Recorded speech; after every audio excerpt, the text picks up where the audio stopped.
So it's been said, I don't know who says it, but a lot of people say it.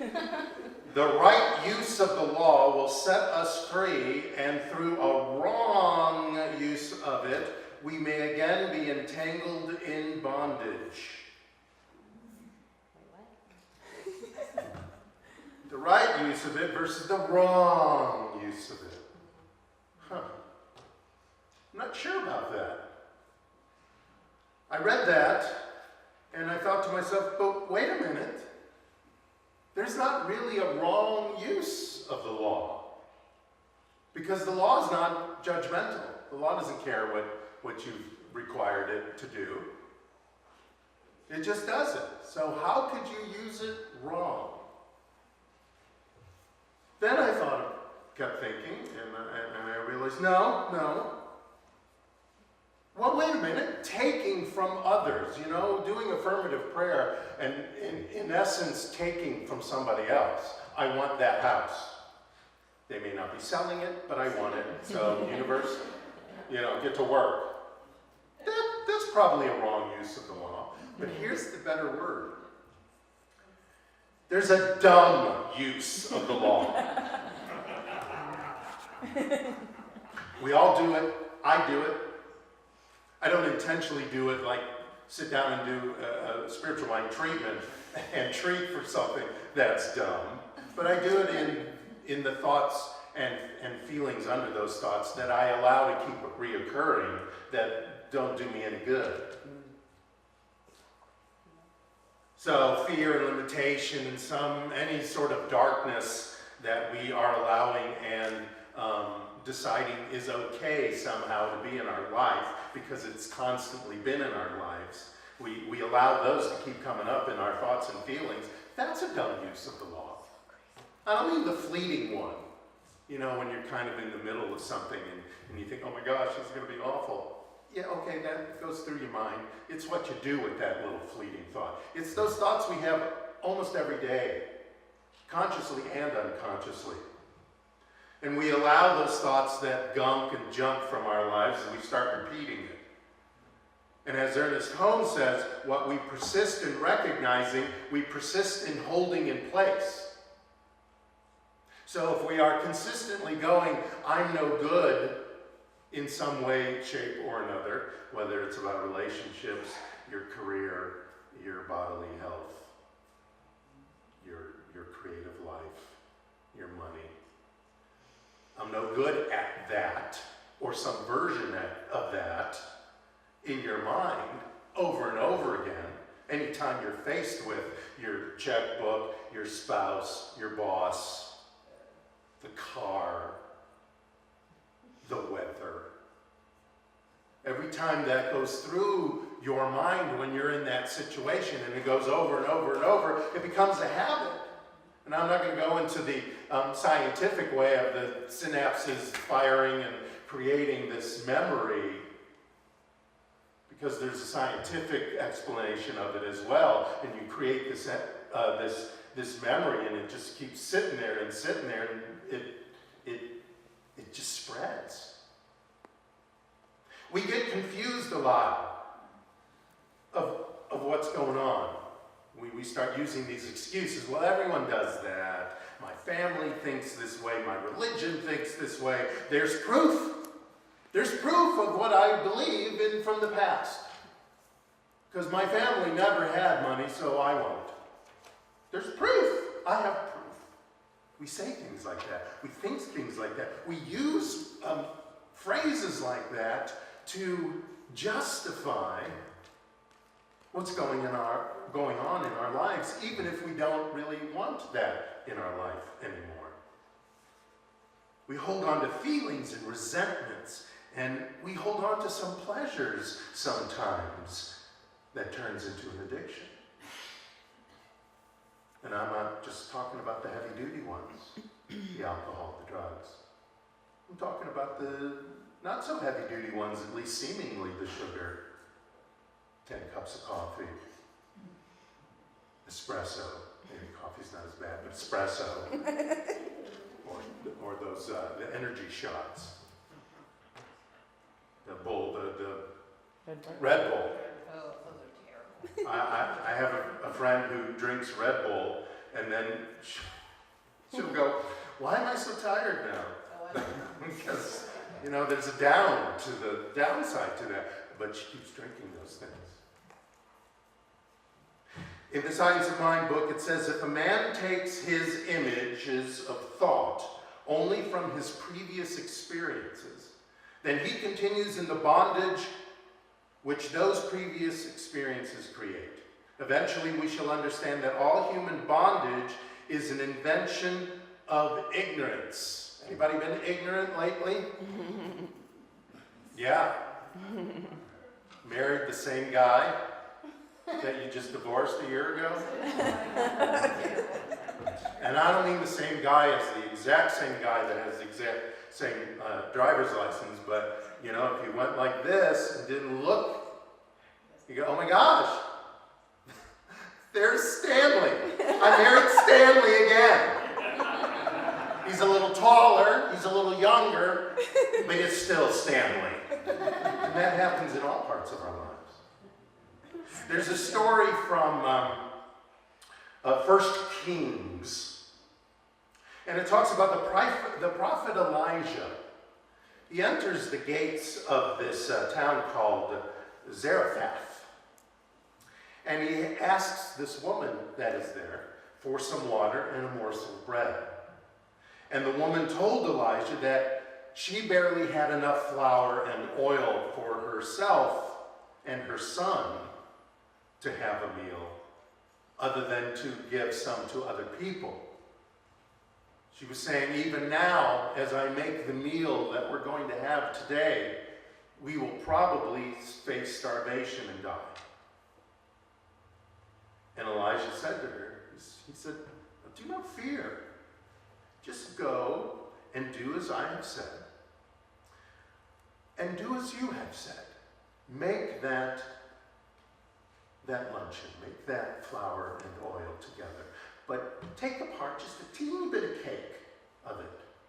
And then bring that and some water back to me. And she looked at Elijah, and she knew who Elijah was.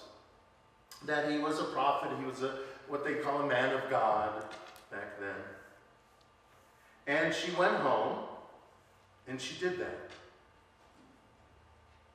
And in it, these words kept going in her head, which is something Elijah said before she walked away.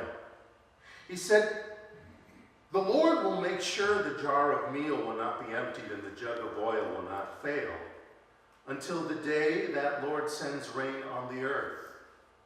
Believe it, believe me, and go to your work. So despite her poverty, the story ends, the woman obeyed Elijah and had faith in Elijah, and thus had faith in her power. And she made the food and gave Elijah his piece of it. And when she got home, there was plenty left yet for other meals. And the idea of starvation left her mind, so that the idea of starvation in the third dimension went away as well. She received because she gave. Because she had no fear to share. You ever done that? I've done that. Yes. You know, I get to a restaurant and there's this great food and something hits me. This doesn't happen all the time, but occasionally. Something hits me and I don't even think to go, oh honey, you should try this. This looks great. If it's something I think she would like or that she could eat. I get so involved with what I'm eating, and then I realize sometimes that I lose my enjoyment by just stuffing my face instead of having an experience and sharing that experience with whoever I'm with. And that's what happens here too. You know, people come every Sunday, and some people kind of just sit and listen and go home and never take any action, never absorb what you've heard here, even one little thing, and put that into your life.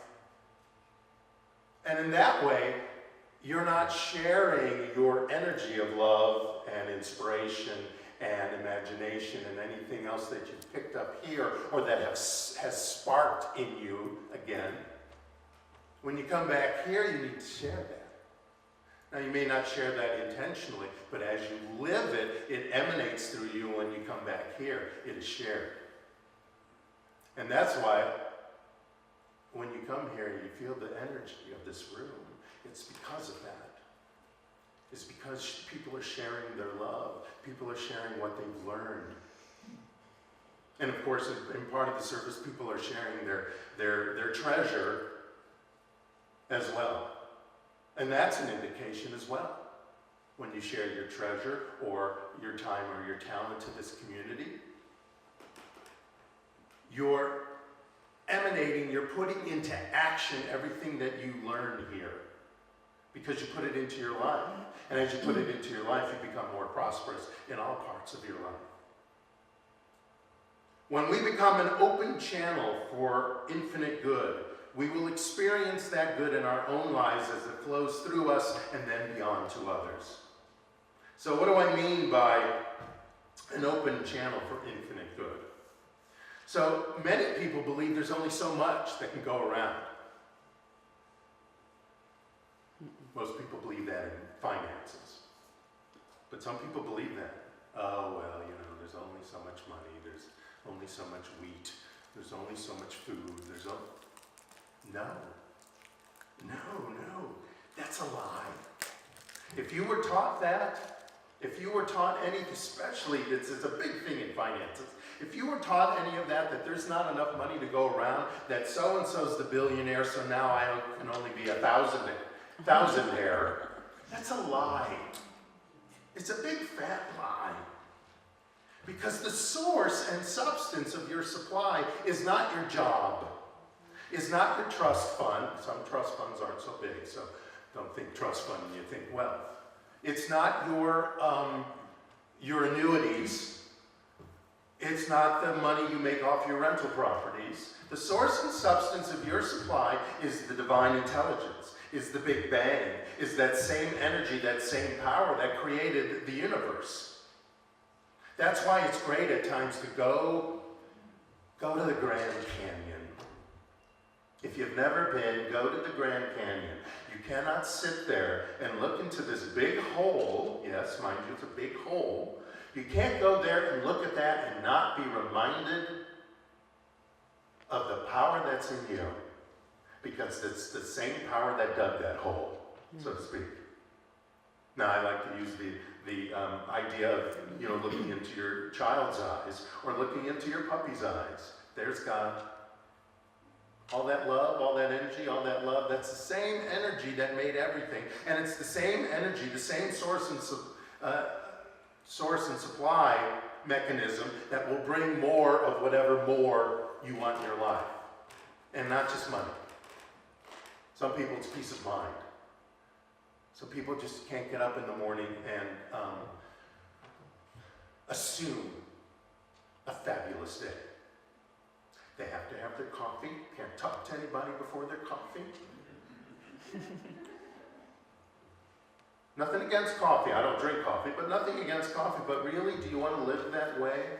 Many of you have. Many of us have for decades. But do you really want to live that way? That nothing in life can start until you have that cup of coffee? Don't you want to wake up and go, it's Wednesday. Oh, better yet, it's Monday. Yeah. I get to go back and put my time and talent into making the organization that I work at a better place.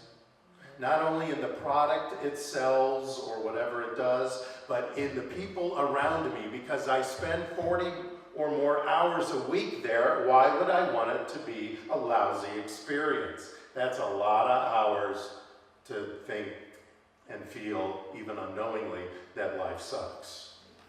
You know? Mm-hmm. So we have to find it. What in my job do I like?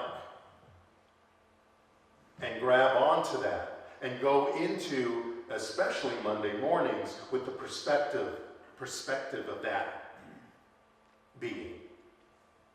This is something we have to do actively because we're taught, oh, it's Monday. It doesn't matter if you even love to go to work. We are taught as children, oh, Monday, because that's what we heard our parents say. Unless your parents were farmers or something, then it's every day, but at 4 a.m. But we need to remember that the universe is expanding. The universe is dynamic. I don't want to get into the science of it too much, but Hubble's law, Hubble was the scientist they named that telescope after, that's floating around there and bringing incredible photos from way out there in the space continuum there. He came up with the idea and had a algebraic proof about it, and it has been proven in a scientific way above and beyond his math, that the universe is expanding. Galaxies are actually a little further away than they were. Things are expanding. Well, what is the universe? But God's house, Divine's house. Like I talked about last week, that singularity, that energy, that's expanding. So if that's expanding, and we express this power and this light, then we are open to expand as well. Deepak Chopra wrote, "The source of all creation is pure consciousness, pure potentiality seeking expression from the unmanifest to the manifest. And when we realize that our true self is one of pure potentiality, we align with that power that manifests everything in the universe." I can hear it. I know some of you are sitting there going, oh yeah, oh yeah. Chopra says, our true self is one of pure potentiality. Oh yeah? I never went to college. Where's my pure potentiality? Or he tells us, align with the power that manifests everything in the universe. Oh yeah? I ain't got time for that. Do you know what time? I have no time. I barely have time to watch the news. I have this and that, and the kids got to go here, and the husband wants that, and the wife wants this, and I got to cook, and I have to clean sometimes, and I have to do this, that, and the other. I got to pay bills. I don't have time to sit there and think about and know that everything is manifesting because the universe is so big. Or Ernest Holmes says, release the bonds of ignorance and past. Oh yeah? I have legitimate issues from my past, and you don't get to take them away. Because I want to hold on to my issues from the past and suffer the consequences, physically, emotionally, and spiritually.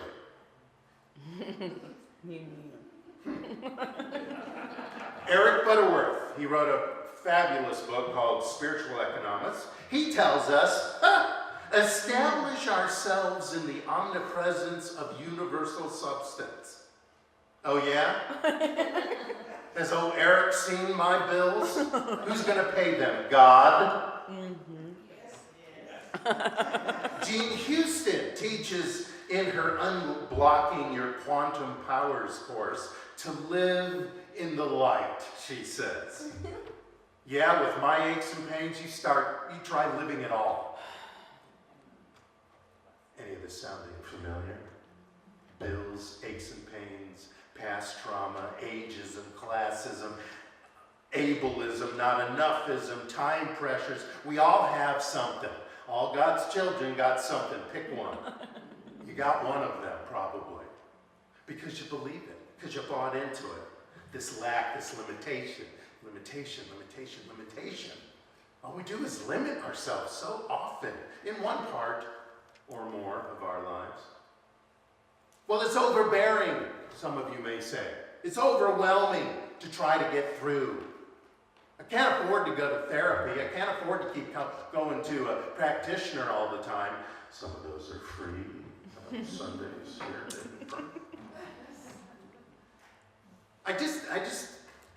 There's something in the way. And you know what? You don't know my spouse, my lover, my girlfriend, my husband.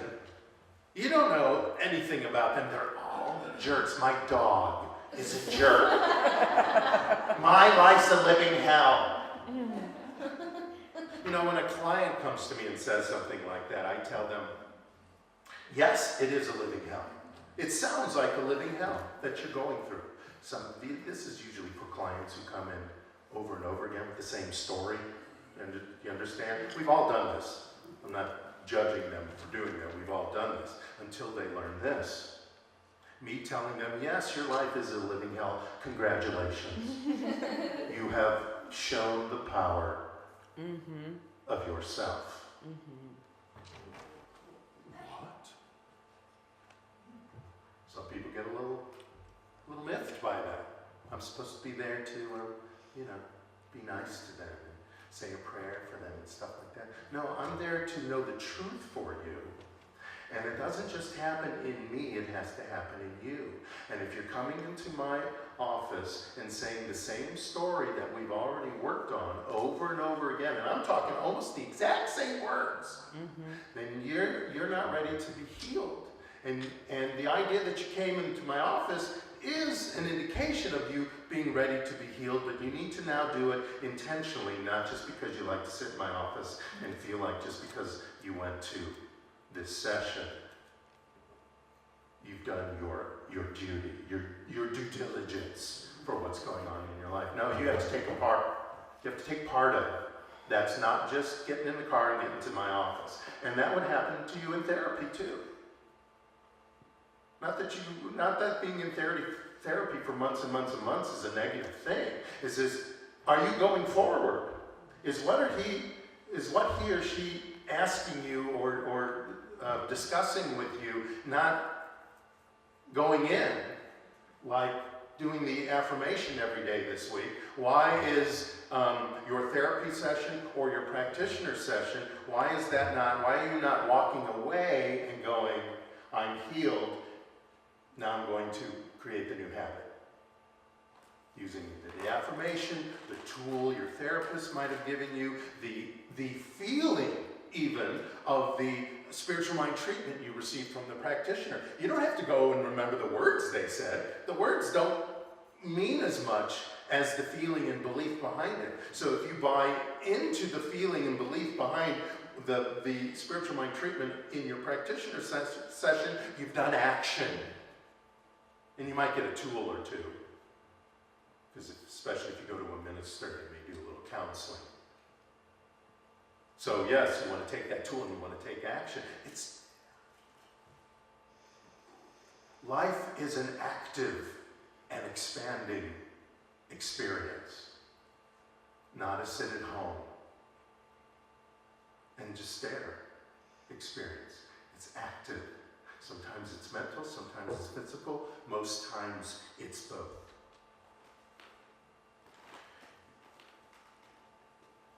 Florence Scovel Shin. You might have, if you were here when I gave the talk about New Thought Women, I read a few things from her. She's great. Florence Shin. She said, the game of life is the game of boomerangs. Our thoughts, deeds, and words return to us sooner or later with astounding accuracy. Okay, so imagine I have a boomerang here, and on it says, my life is abundant, and I know that every day my bank account gets richer and richer and more steady and confident, ... or better. And you take that, and it's in your belief system, and you throw that around, boop, now it's in your life.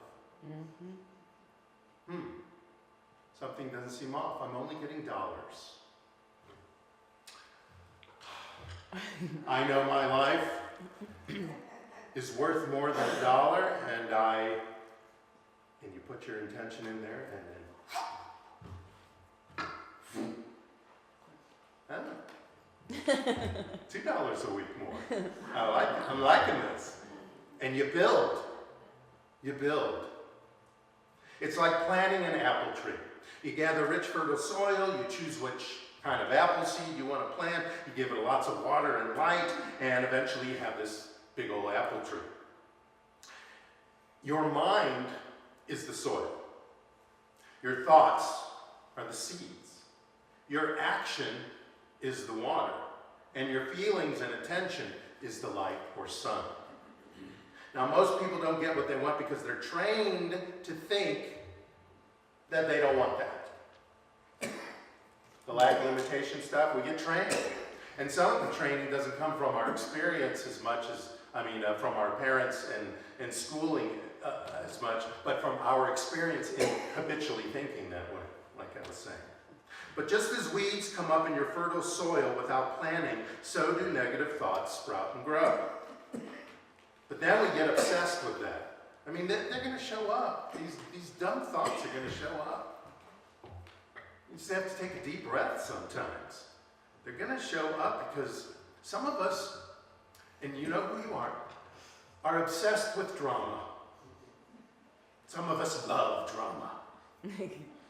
Yes, but what if? Like I was playing the oh yeah person earlier in the talk. Yes, but what if? There's always a what if. You're just getting in the car and going to the 7-Eleven. Yes, but what if you would never leave your house? Right. And then you have to go through all that so that you can learn to leave your house again. So when people come to a counseling session, or I just talking to them maybe a little more casually, or when, let me be a little more personal. When thoughts like that come into my life, and they do, I tell them to go away.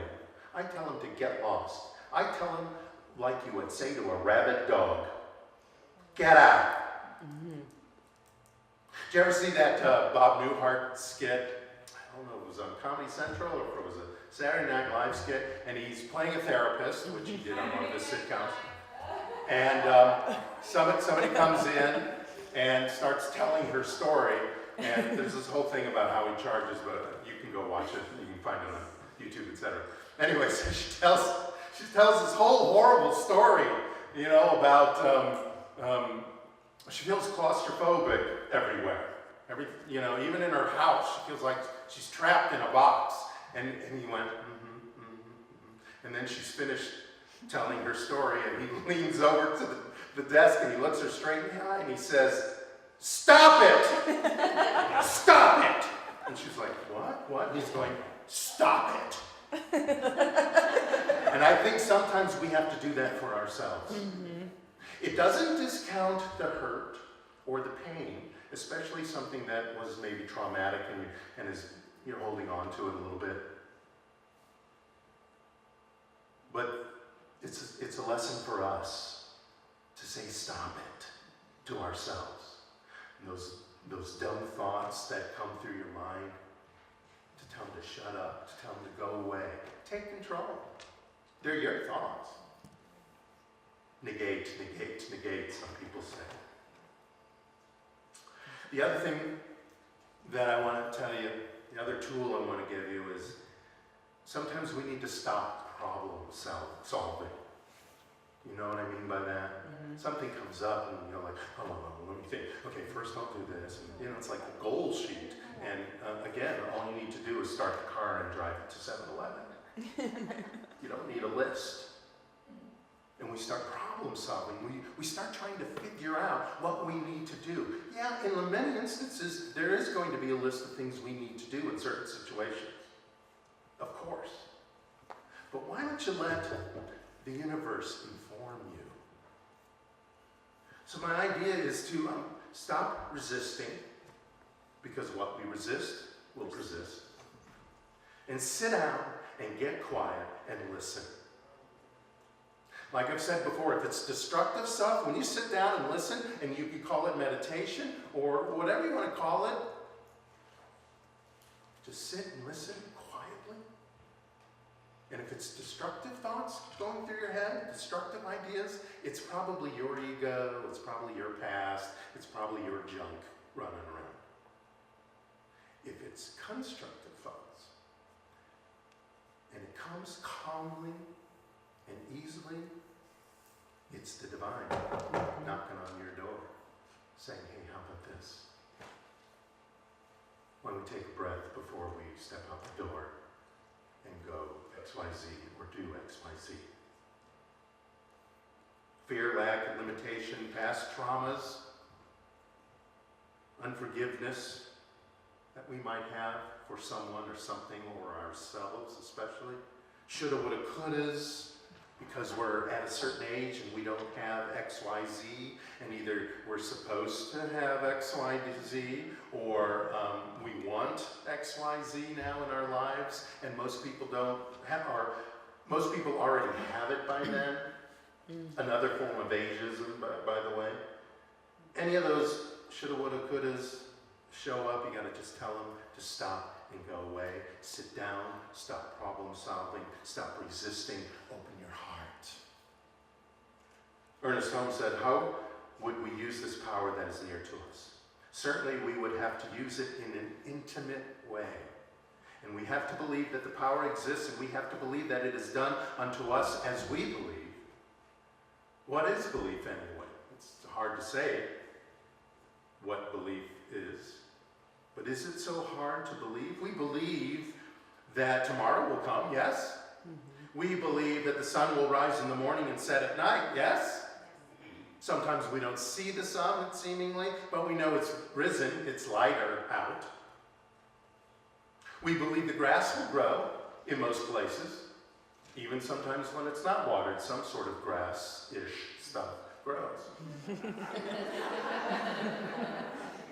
And we believe our food will digest, don't we? Oh, we may get a little stomach ache, we may get a little heartburn, whatever you call it.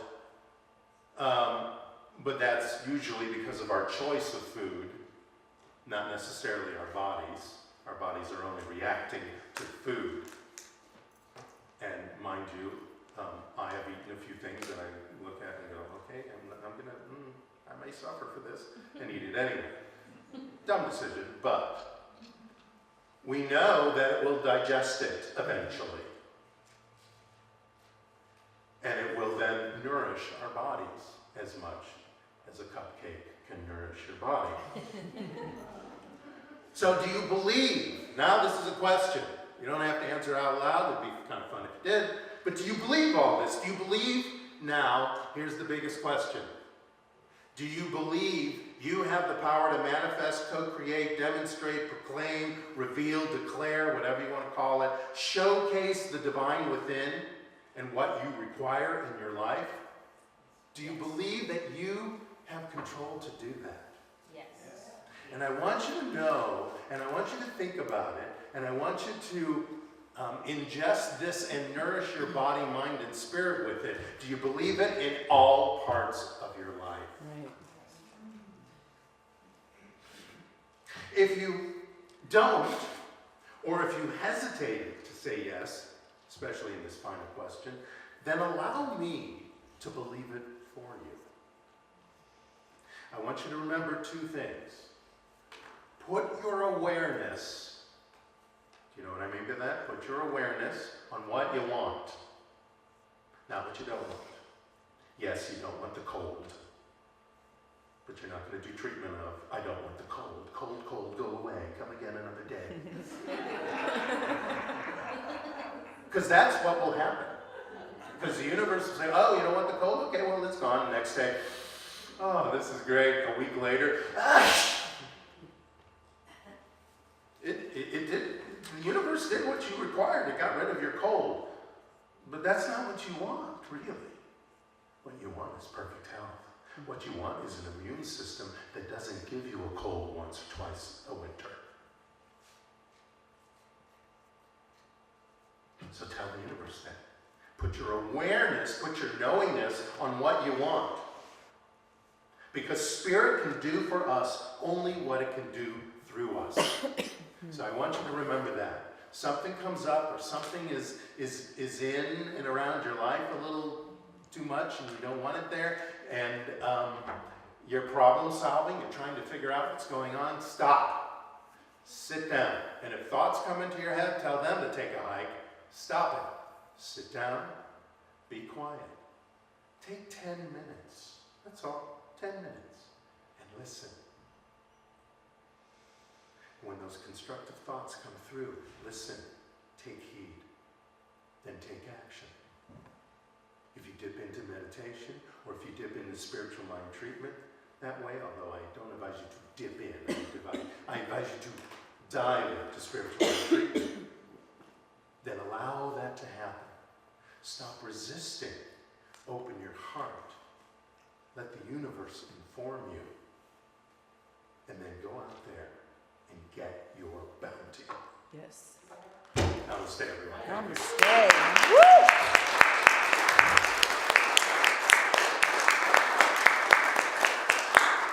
So let us all know together that we are out there getting our bounty.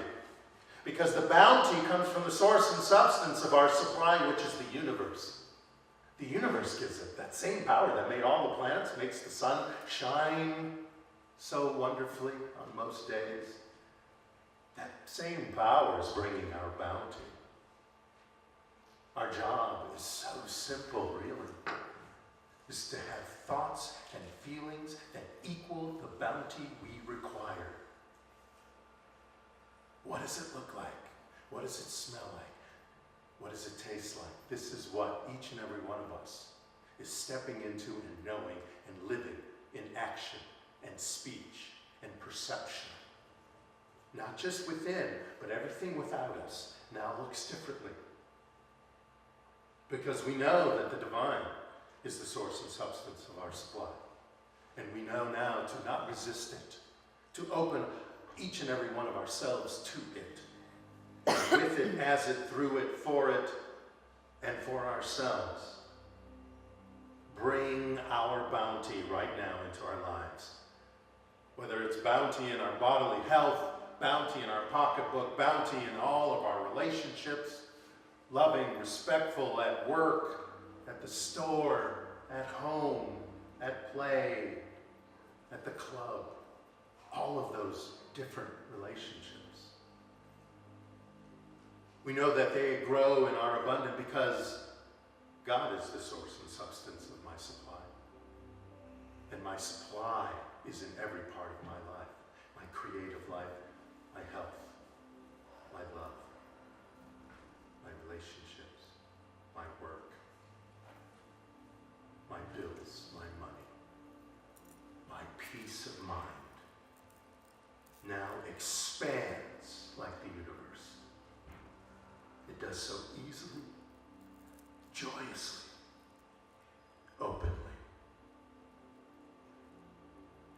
So in this great moment, through these great words, through this fabulous feeling of abundance and bounty, I am in deep gratitude